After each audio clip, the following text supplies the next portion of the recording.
for me, in that moment of vision loss, the beginning of my career, I really had to say, I can't change what's happened, but I can continue to put one foot in front of the other and move forward. Welcome to At the Heart of It.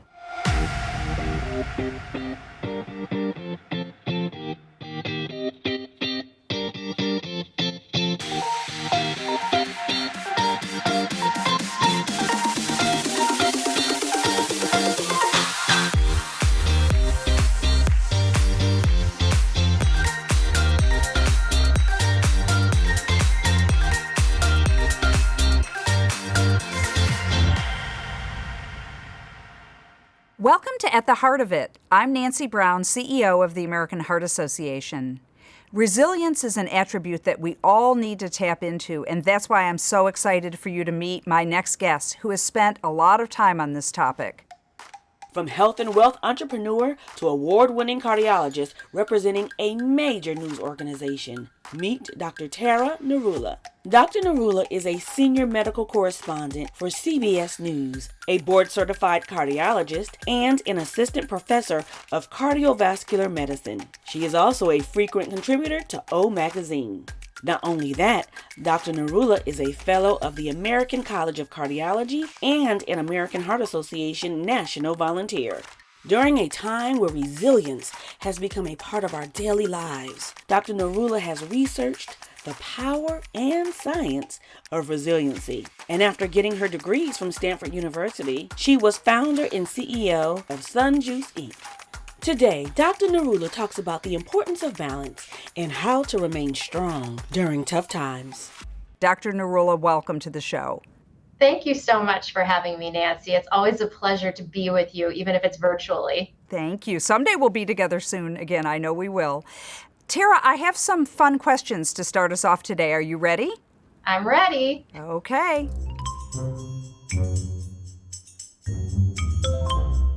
Tara, what was the last TV show you watched or streamed? Oh my goodness. Well, my husband and I have become huge Netflix fans during the pandemic, and we watched The Serpent on Netflix, and we watched The Spy, I think it was called, with Sacha Baron Cohen, which were both excellent. And two other series I loved. One was called Surviving Death, all about the afterlife and near-death experiences, which I'm fascinated by. And then, of course, the Lenox Hill Netflix series about my hospital. So tons of great stuff on Netflix. And wonderful variety. So good for you for taking time to do that. What's the last great meal you had? Oh boy. Well, I love pizza. It's my favorite food. And my brother-in-law owns a little wine bar out in Connecticut, and they make these beautiful thin crust pizzas. And it's interesting because I'm a vegetarian, but I eat pepperoni pizza. So there you go. You know, we all have our passions. What's the last song you listened to? I have been listening to country music ever since I met my husband. And so I have on my Pandora app Lady Antebellum's station. And so it's a lot of country, but I love Lady A. Yes, me too. What about your superpower? What is your superpower? Oh boy, that's a tough one. I think that it might be listening. I think I try to be a good listener with all the people in my life, whether it's my kids, my husband, my patients, my family. Before I respond, I think I always just try to sit back and really hear and understand what they're saying. Yeah, that is a superpower because not a lot of people do that. And what was your first job? My first job, well, this is funny. I opened and owned a smoothie juice bar called SunJuice in Miami, which is where I'm from, right out of college. I didn't actually take a job. I basically just decided I was going to open my own business. So I worked behind the counter, had like 15 employees, and ran my smoothie juice bar. Well, that does not surprise me because you are a woman of ambition. And let me just get right into our questions, Tara. You're a physician, obviously. You're a member of the news media. You're on the front lines battling medical misinformation. What do you think are the best strategies to promote a better informed and ultimately healthier public? Well, we've just seen the difficulties that come when misinformation spreads this past year. COVID really highlighted a problem that exists in general. And we actually just talked about this on CBS. We did a story about how misinformation spreads. A lot of it is on social media. And a lot of it has to do with emotional content and fear-based content.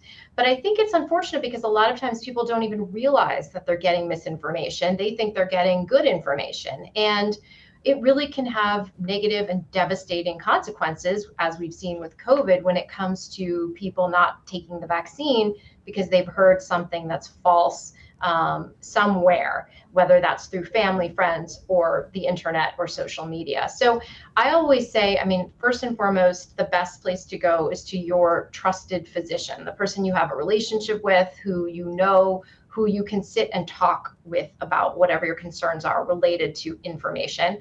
And then certainly we talk about trusted messengers in communities. And so for some people, those are faith-based leaders or other people who you really resonate with and understand and feel you can trust their information.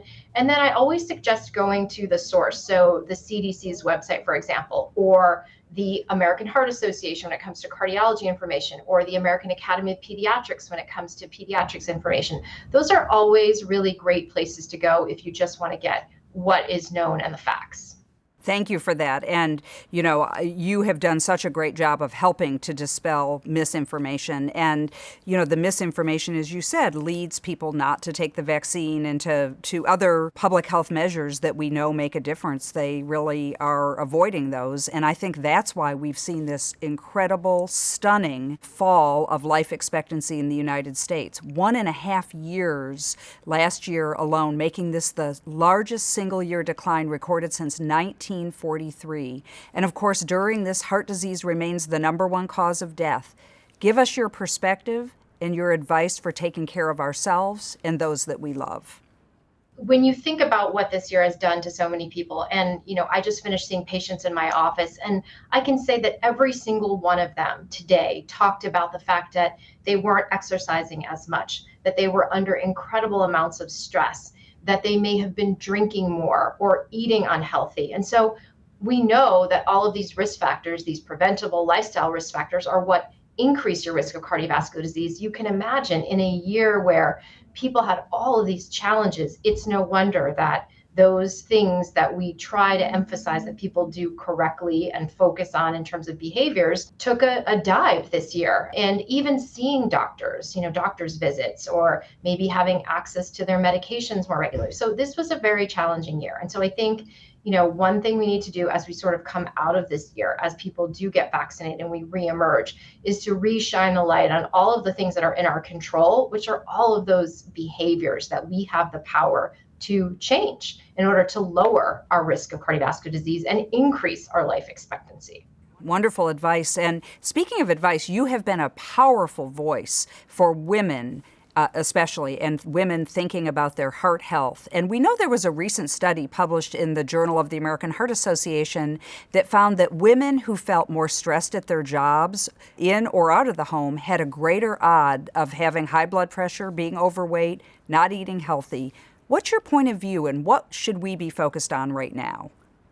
Well, we always talk about the fact that women make themselves the lowest on their priority list. And let's face it, we really are focused on everyone and everything else for many women, our kids, our husbands or partners, our job.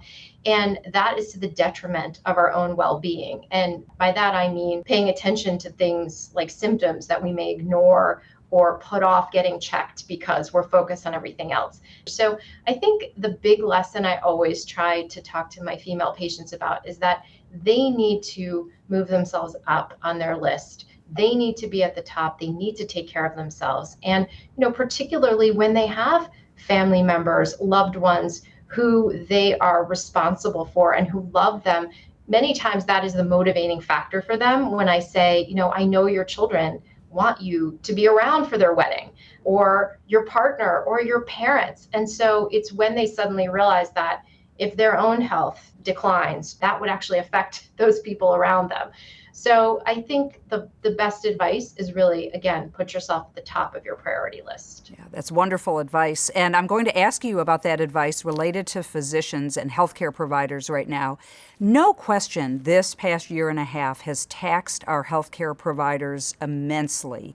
And when we think about issues of physician burnout, as an example, these are real, incredible issues that impact all of us as patients and consumers ultimately. And I'm really worried about the burnout of our physicians. I'm worried about it as we think about the ongoing nature of the pandemic. Tell us what you think about this situation and the topic, and what ideas do you have for remedying it?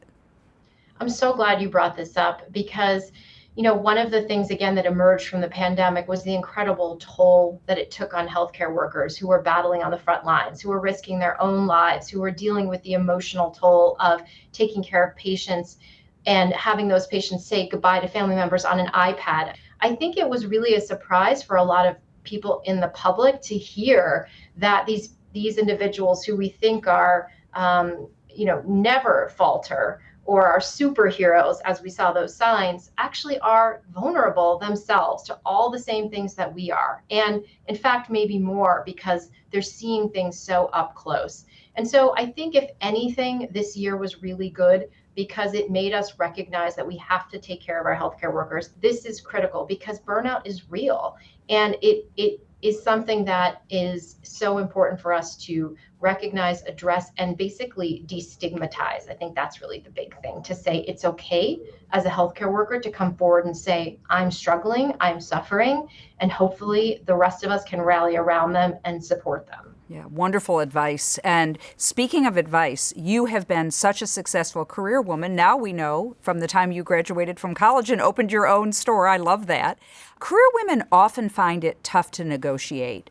When was the last time you negotiated for yourself? And what advice would you give us? Oh my goodness, what a good question. And hopefully I can teach my girls about this because I agree. I think that it's something we're not taught. In general, we don't teach, but particularly for women. I've had to learn that lesson. And I've had to learn that saying what you want and what you feel you deserve is not a bad thing. And it doesn't make others perceive you in a certain way. It actually just helps you achieve your goals and your dreams, which we all deserve. We all should want that and should be able to get that. Yeah. Wonderful life lesson, as you said, for your girls, and really good advice, I think, for all of us. People can't read our minds. And if we don't say what we're thinking and what we expect and deserve. Tara, you understand trauma on a really personal level, having lost vision in one eye while in medical school. Tell us how you worked through that. That was a setback for you. How did you move forward, and how does it affect you today? I did have a taste of what that feels like in medical school. I lost vision in part of my right eye, and they did not know why. Many doctors thought I might have multiple sclerosis, which of course I didn't develop, but I ended up having to have brain MRIs for about 6 or 7 years. So here I was at the beginning of my career in medicine thinking I might not have a career at all. My body may fall apart. What if I can't see? For me, in that moment of vision loss, the beginning of my career, I really had to say, I can't change what's happened. I don't know what's happening, but I can continue to put one foot in front of the other and move forward and not focus on the negative, but really focus on the positive and what I want and keep that outlook. And so I carry with me my vision loss to this day. I don't have vision in the bottom part of my right eye. Obviously, it was stable over these last 20 years, but it always remains not only a part of me in terms of how I understand trauma and the ability to move forward, but also I was a patient. I was in a gown in an MRI scanner, listening to the thud, thud, thud, and wondering what are they going to see year after year after year. And so whenever I practice now as a doctor, I never, ever forget what it feels like to be on the other side. And that has been a blessing for me. Yeah. Thank you for sharing such a personal part of your life with us. I think it explains a lot about who you are as a person. You are one of the most empathetic, understanding people that I know, and I really understand that better now, Tara. Yet, here you are. You are an amazingly busy physician. You are a television correspondent. You're a great American Heart Association volunteer. You care about your community, but you always find that balance. Give us your secret, please. We're dying to know how you do it. I don't think there really is true balance. I think that's the secret. Something's always faltering a little bit. And again, I think it's about allowing yourself the ability to fall and to be imperfect and to not always get it right. And there are days where I feel like I am not a great mom today, or days where I feel like I could have done something better at work that I missed. So, I think it's that acceptance, but also it's recognition and just slowing down of those beautiful moments that you have. So, for me, during the week, which is so busy, I don't have a lot of time with my kids. I have the early morning hours and the late evening. And so, when I get home, I really try to say, well, during this time that I'm with my kids, I'm not going to answer the phone or think about anything at work. I just want to focus on being with them. And sometimes that's hard, but I think it's really recognizing those very special moments. And when I'm with my patients, it's the same thing. My kids might be calling me, asking me, what can they have for a snack? And I have to kind of put that on hold, obviously, and focus on what I'm doing in the office. So I think it's about giving your attention to what you're doing, but also allowing yourself to not be perfect all the time. But I truly, Nancy, I feel there's not a day that goes by that I don't feel truly blessed to have all of these balls in the air that I'm juggling. It's a lot, but I love it. And, more than anything else, like my family comes first. And, I just feel so grateful to have these two beautiful girls and my husband and the love that we share. That is the thing that I wake up every morning and say, thank you, God, for this. Yeah, it is truly a gift. And the other gift that you have is the grace and the joy that you allow yourself to have, and that's wonderful. What makes you happy and what makes your heart sing? I know you're going to say your two girls, but in addition to your two girls, what makes you happy and what makes your heart sing? I have to say my work, I really love my jobs. And that's why I think, so many people who do suffer from burnout and maybe they end up in careers they don't love.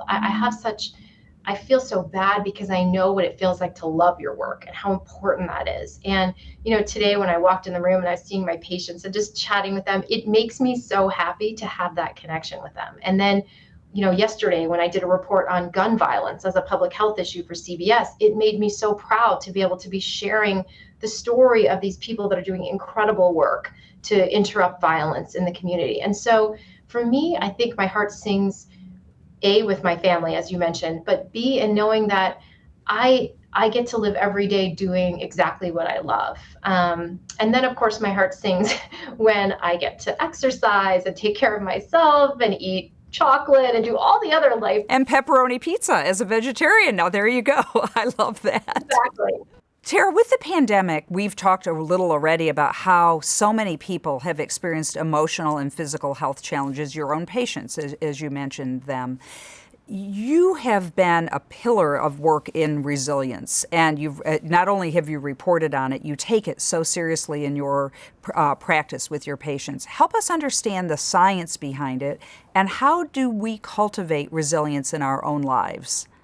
Well, what's so interesting in researching this and learning about it, Nancy, is that more of us are really resilient than we even know and understand. And I think when I heard the statistic that 2/3 of us are really resilient at baseline, and really 1/3 of us tend to then go down the road of PTSD, that's really encouraging to know that no matter what life throws our way, the majority of people are going to be able to bounce back and move forward. So I think that statistic alone is really helpful to understand. But then also that there really is a science there, a psychology and a research that has looked into this in terms of what does allow people to kind of grow from things that happen to them that are difficult. And there are several things, optimistic outlook, social support, taking care of yourself with things like, exercise, focusing on, again, the positive, accepting the negatives. So there are actual strategies that people can utilize and cultivate, what they call a psychological toolbox. I love that. So that the next time they face a challenge, they can pull from the toolbox and it can allow them to then become stronger for the next one. So I think that idea that life is always going to throw challenges our way, but it doesn't have to push us down. We can actually use it to make us stronger for the next one. I love that idea. I love that as well. We've talked about how close you are with your beautiful children and your husband, but you also have a wonderful relationship with your parents. What is the best advice you ever received from your mom or from your dad? I just saw them for the first time in 2 years last weekend. So that was really special. And gosh, that's so hard because they gave me so much good advice over the years. But I think, my mom's would probably be the Serenity Prayer. I remember her also telling me, don't sweat the small stuff. And she also told me, to focus on the present moment because it's a gift. So, I saved that note card that she sent me that has all those 3 lessons on it. And my dad's was probably always, you can achieve whatever you want if you just put your mind to it. I mean, he was so good about telling my brother and I that, we could do whatever we wanted, whatever we could dream. We just had to work hard and focus on it, and kind of the sky was the limit. So that's been great advice that I tell my kids now. Yeah.